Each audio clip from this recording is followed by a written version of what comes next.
இரு நண்பர்களில் ஒருவன் மற்றொருவனுடைய தகப்பனுடைய பையில் இருந்து பணத்தை எடுத்து வர சொல்ல அவனும் எடுத்து வந்து இன்பமாய் இருவரும் செலவு செய்தனர். பின் இதை தகப்பனிடம் சொல்வதாக மிரட்டி அந்த நண்பனை மீண்டும் மீண்டும் பணம் எடுத்து வர சொல்லி அடிபணிய வைத்தான். இதை தொடர்ந்து செய்யவே இதிலிருந்து விடுபட முடியாமல் தவித்த அவன் தகப்பனின் அன்பை அறிந்து தகப்பனிடம் போய் உண்மையை சொல்லி மன்னிப்பு கேட்டான்.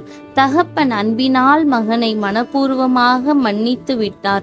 மோசமான நண்பனின் பயமுறுத்தலுக்கும் மிரட்டலுக்கும் அஞ்சாதிருந்தான். இதை அறிந்த அந்த நண்பனும் விலகி போய்விட்டான். இவன் விடுதலையாகவும் மகிழ்ச்சியாகவும் மாறினான். இதே போலவே சாத்தானும் பாவம் செய்ய ஆசையை தூண்டி பாவம் செய்ய வைத்து விட்ட பின் நம்மை குற்றப்படுத்தி அதிலே அடிமையும் ஆக்குவான்.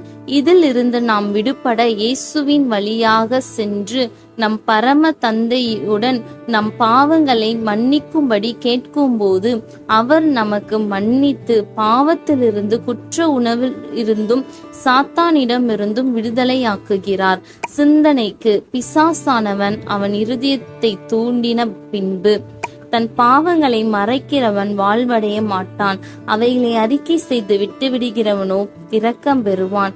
அவருடைய குமாரனாகிய இயேசு கிறிஸ்துவின் இரத்தம் சகல பாவங்களையும் நீக்கி நம்மை சுத்திகரிக்கும். ஆமேன்.